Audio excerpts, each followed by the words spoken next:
Hello guys, welcome back to my channel. कैसे हैं आप सब? आई होप कि आप सभी बहुत अच्छे होंगे। गाइस, आज मैं फिर से आपके लिए लेके आई हूँ बहुत ही यूज़फुल किचन टिप्स जो आपके घर और किचन के कामों को बहुत ही ज़्यादा आसान कर देंगे। इससे कि आपके समय और पैसे दोनों की बचत होगी और एक चम्मच की हेल्प से ढेरों मटर हम किस तरह से आसानी से छील सकते हैं। तो वीडियो में प्लीज़ एंड तक बने रहें। वीडियो जरा से भी यूज़फुल लगे तो प्लीज़ वीडियो को लाइक, शेयर और सब्सक्राइब करें। चलिए आज की यूज़फुल वीडियो को शुरू करते हैं। तो देख लेते हैं पहला टिप क्या है। तो फ्रेंड्स, पहला टिप है हमारा इस तरह के मिरर को लेके। तो हमारे पास कोई भी मिरर होता है, चाहे वो ड्रेसिंग टेबल का हो या छोटा वाला इस तरह का मिरर हो, अक्सर इसमें डस्ट, गंदगी या फिर कोई भी दाग धब्बे इसमें बहुत जल्दी चिपक जाते हैं, जैसे कि ऑयल के, मेकअप के या फिर कोई क्रीम के। तो उनको रिमूव करने की बहुत ही यूज़फुल और आसान ट्रिक मेरे पास है। हम ले लेंगे एक छोटा सा बाउल और इसके अंदर डालेंगे हाफ टेबल स्पून नमक और आप डालेंगे 3-4 टेबल स्पून के करीब वाइट विनेगर यानी कि सिरका इसे कहते हैं। इसका चाइनीज़ फूड में यूज़ होता है खाने में। तो फ्रेंड, थोड़ा सा सिरका हम इसमें डाल देंगे और अब हम इसमें ऐड करेंगे थोड़ा सा पानी, यानी कि जितना 3-4 टेबल स्पून सिरका हमने ऐड किया उतना ही हम पानी ऐड कर लेंगे। सभी चीज़ों को अच्छे से मिक्स कर लेंगे। अब हमारा ये बन गया है बहुत ही अच्छा सॉल्यूशन क्लीनिंग का। इसको हम चाहे तो एक स्प्रे बॉटल में भी भर के रख सकते हैं। जब भी आपके शीशे गंदे हों तो आप इसको हल्का सा स्प्रे कर दीजिए और कॉटन के कपड़े से इसको पोंछ दीजिए शीशे को, तो आपका शीशा बिल्कुल नया जैसा बन जाएगा।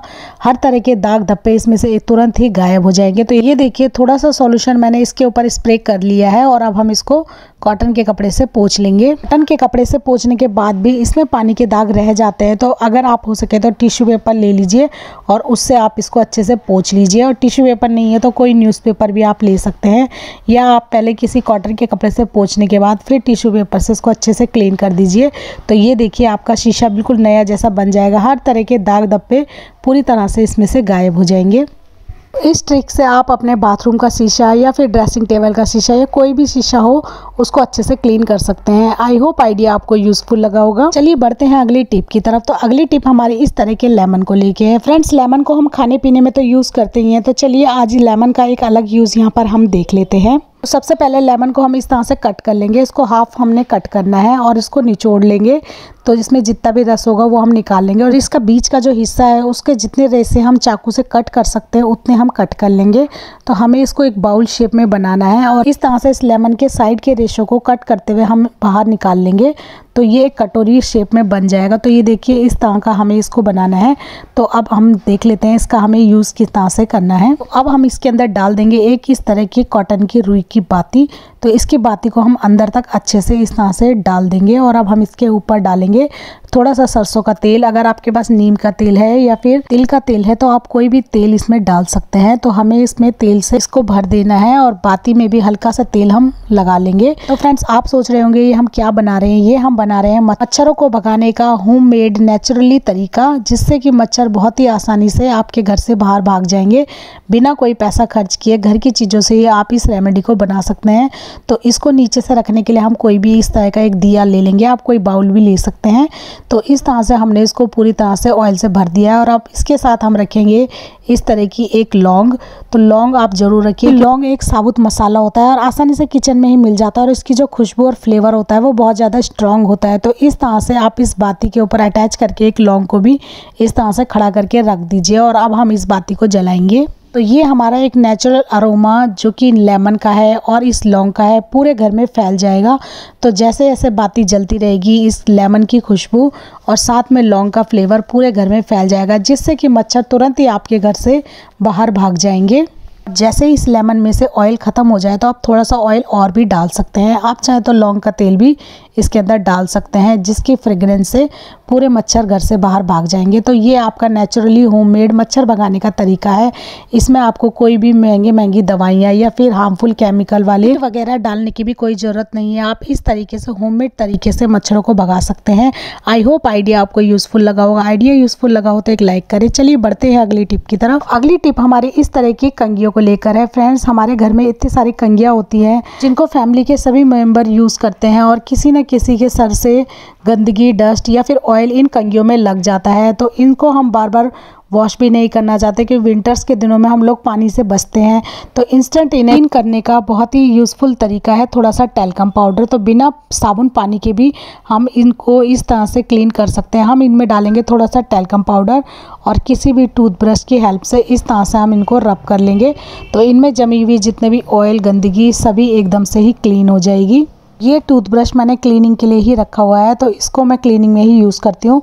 तो इस तरह से ऊपर से नीचे की तरफ हम सारी गंदगी को निकाल लेंगे। तो गलती से मुझसे टैल्कम पाउडर थोड़ा ज़्यादा गिर गया है, हमें इतना सारा नहीं डालना, बस थोड़ा सा टैल्कम पाउडर ही आप इनके ऊपर स्प्रिंकल कर दीजिए और देखिए तुरंत ही इनमें जमी हुई सारी गंदगी, चिकनाहट तुरंत ही रिमूव हो जाएगी और आपकी कंघियाँ बहुत ही ज़्यादा साफ़ सुथरी हो जाएंगी।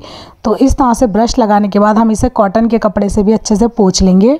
अब अगर आपको इंस्टेंट कहीं बाहर जाना हो और आपको कंघी को यूज़ करना हो तो ऑयल लगी हुई कंघी को आपको यूज़ करने की बिल्कुल भी ज़रूरत नहीं है। आप इंस्टेंट इस तरीके से इस कंघी को क्लीन कर सकते हैं। उसके बाद अपने हेयर्स पे आप इसे अप्लाई कर सकते हैं। आई होप आइडिया आपको यूज़फुल लगा होगा। चलिए बढ़ते हैं अगली टिप की तरफ। अगली टिप है कि कैंची का यूज़ हम करेंगे संतरे के ऊपर या फिर किन्नू के ऊपर। तो इस तरह से संतरे और किन्नू के जो छिलके होते हैं इनका भी बहुत ही अच्छा यूज़ होता है, क्योंकि इनको अक्सर लोग बेकार समझकर फेंक देते हैं। कि इनका यूज़ आप खाद के रूप में पेड़ पौधों गमलों में डालकर कर सकते हैं, या फिर आप इनको बॉईल करके इनका जो पानी होता है उसका यूज़ फेस मास्क बनाने में भी हम कर सकते हैं, कि इसका नेचुरल पानी बहुत ही यूज़ का होता है। लेकिन यहाँ पर मैं इसका एक अलग यूज़ आपको बताऊंगी। तो हम गैस पर एक तवा चढ़ाएंगे लो फ्लेम पर और सारे छोटे पीसेस में कटे छिलके इसमें डाल देंगे। साथ में डालेंगे पानी, थोड़ा सा पानी हम इसमें ऐड कर लेंगे और अब इन संतरे के छिलकों को इस पानी में अच्छे से बॉईल होने देंगे। तो इनमें 1-2 उबाल हम आने देंगे। आप चाहे तो इस प्रोसेस को किसी पतीले या भगोने में भी कर सकते हैं, लेकिन तवे में ये बहुत जल्दी और इंस्टेंट बनकर तैयार हो जाता है। तो जैसे ही इसमें अच्छा सा बॉईल आ जाएगा तो हम गैस ऑफ कर देंगे और इसको थोड़ा सा ठंडा होने देंगे। आप चाहे तो इसमें ½ टेबल स्पून के करीब थोड़ा सा नमक भी ऐड कर सकते हैं। तो ये देखिए फ्रेंड्स, मैंने नमक इसमें ऐड कर लिया है और इसको हम थोड़ा ठंडा होने देंगे। और आप इसको इस तरह के स्ट्रेनर से छान लीजिए, हमें इसका केवल पानी ही चाहिए।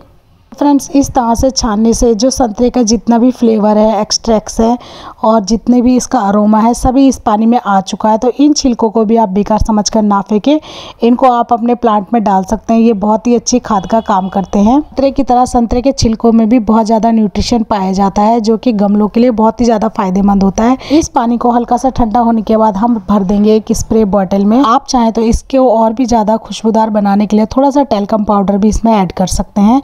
और अब दोनों को अच्छे से मिक्स करने के बाद हम भर देंगे एक स्प्रे बॉटल में। और अब मैं बताती हूँ कि इस पानी का यूज़ हमें कहाँ कहाँ करना है।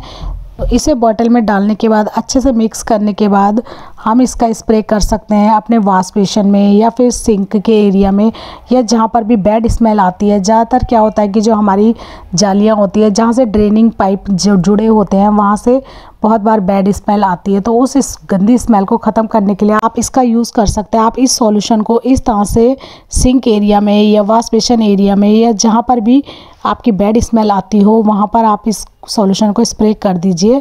तो आप देखेंगे कि आपके घर से बैड स्मेल तुरंत ही गायब हो जाएगी, क्योंकि संतरे के छिलकों में बहुत ही अच्छा अरोमा होता है जिससे कि बैड स्मेल तुरंत ही गायब हो जाएगी। आई होप आइडिया आपको यूज़फुल लगा होगा। ये बढ़ते हैं अपनी अगली और लास्ट टिप की तरफ। तो लास्ट टिप है फ्रेंड्स कि हम किलो भर मटर बहुत ही इंस्टेंट झटपट छिलकर तैयार कर सकते हैं, वो भी एक स्पून की हेल्प से। फ्रेंड्स, अक्सर क्या होता है कि मटर छिलने में हमें बहुत ज़्यादा समय लग जाता है, क्योंकि आजकल सर्दियों का टाइम है और मटर से हम अलग अलग रेसिपियाँ बनाना पसंद करते हैं। और इस तरह से किलो भर मटर छिलने में बहुत ज़्यादा समय हमारा लग जाता है और वर्किंग लेडीज़ के लिए तो मटर छिलना बहुत ही झंझट का काम होता है। तो आप इंस्टेंट इन मटरों को छिल सकते हैं, वो भी बिना किसी झंझट के, किसी की हेल्प के बगैर, भी एक चम्मच की हेल्प से। तो इसके लिए सबसे पहले हम चलेंगे गैस की तरफ और गैस को ऑन कर देंगे और सबसे पहले एक पतीली या पैन में हम रख देंगे पानी। तो पानी हमें आधा भरना है, इसे हम ढक्कन से कवर कर लेंगे ताकि पानी हमारा जल्दी से गर्म हो जाए और गैस भी हमारी ज़्यादा वेस्ट ना हो। तो अब जैसे ही हमारा पानी गर्म हो जाएगा तो हम तुरंत ही इसके अंदर डाल देंगे मटर।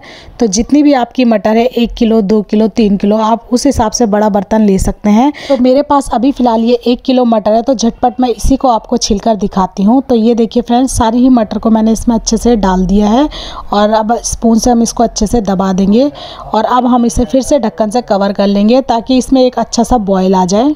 तो इस तरह से जब हम मटरों में एक दो बॉईल आने देते हैं तो इससे हमारी जो मटर है वो बहुत जल्दी सॉफ्ट हो जाती है और उसका छिलका बहुत जल्दी नरम भी पड़ जाता है। ये देखिए फ्रेंड्स, इसमें एक अच्छा सा बॉईल आ चुका है। मैंने गैस ऑफ कर दिया है और कुछ सेकंड इसको इसी तरह से मैंने पानी में ही छोड़ दिया था। और इसको जल्दी से हमें छीलना है तो इसीलिए इसको हमें थोड़ा सा ठंडा भी करना है, तो इसलिए मैंने इसको एक बड़े बर्तन भगोने में ट्रांसफ़र कर लिया है ताकि ये थोड़ा सा ठंडा हो जाए।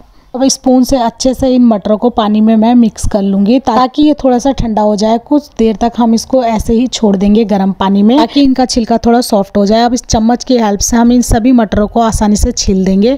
तो फ्रेंड्स, इस तरह से एक एक मटर को हम उठाएंगे और एक दूसरी थाली या प्लेट हम नीचे ले लेंगे जिसके ऊपर रखकर हम मटर को छीलेंगे। तो हल्के गर्म में ही हमें इन मटरों को छीलना है, हमें इसको पूरी तरह ठंडा नहीं होने देना। हल्का गर्म होने पर मटर को हम इस तरह से पकड़ लेंगे और स्पून से हम ऊपर से नीचे की तरफ इसे दबाएंगे तो आप देखेंगे कि बहुत ही आसानी से सारी ही मटर तुरंत ही इस छिलके में से निकल जाएंगी। तो बिना किसी मेहनत के, बिना किसी एफर्ट के आप इंस्टेंट इस तरह से मटर को छील सकते हैं। तो ये देखिए, स्पून से इस तरह से मैं मटर को ऊपर से नीचे की तरफ प्रेस कर रही हूँ जिससे कि सारे मटर के दाने बहुत ही आसानी से इंस्टेंट निकल जाते हैं। क्योंकि फ्रेंड्स, इस तरह से बॉईल करने से मटर का छिलका बहुत ही जल्दी सॉफ्ट हो जाता है। तो आप हल्का सा ही इस तरह से चम्मच से दबाएंगे तो आपके सारे ही दाने इंस्टेंट निकल जाएंगे। तो आपको कोई भी समय इसमें नहीं लगेगा, झटपट आप इस काम को कर सकते हैं। स्पेशली जो वर्किंग लेडीज़ होती हैं वो इस तरह से मटर छिलकर स्टोर करके भी रख सकते हैं। तो मैं आपको बताऊंगी कि इन मटर को हम स्टोर करके भी किस तरह से रख सकते हैं। फ्रेंड्स, इस तरह से जब हम मटर को बॉईल करते हैं तो 50% तक ये कुक हो जाती है। तो किसी भी रेसिपी में इंस्टेंट हम इसको डाल सकते हैं, ये बहुत ही जल्दी कुक हो जाएंगे। तो आप इसको लंबे समय तक स्टोर करके भी रख सकते हैं। तो ये देखिए फ्रेंड्स, इस तरह से स्पून से दबाते हुए ही सारी मटर मैंने छिलकर रेडी कर ली है। अब आप इन्हें स्टोर करके रख सकते हैं फ्रीजर के अंदर। जी हाँ फ्रेंड्स, आप इनको फ्रीजर के अंदर एक एयर टाइट बॉक्स या पॉलीथीन के अंदर रखकर फ्रीजर के अंदर रख सकते हैं। आप इनको हफ्ता 10 दिन तक यूज़ कर सकते हैं, ये बिल्कुल भी ख़राब नहीं होगी। और अगर आपको 1 या 2 दिन के अंदर इन मटर को ख़त्म करना है तो आप इस तरह के एक एयर टाइट बॉक्स के अंदर या टिफ़िन के अंदर इनको रखकर नीचे फ्रिज के अंदर ही रख सकते हैं और आप 1-2 दिन के अंदर ही इनको यूज़ करके ख़त्म कर लीजिए। अब चाहे आप मटर पनीर बनाइए या मटर पालक बनाइए, झटपट आप इंस्टेंट इन मटर को यूज़ कर सकते हैं क्योंकि ये 50% तक कुक भी हैं।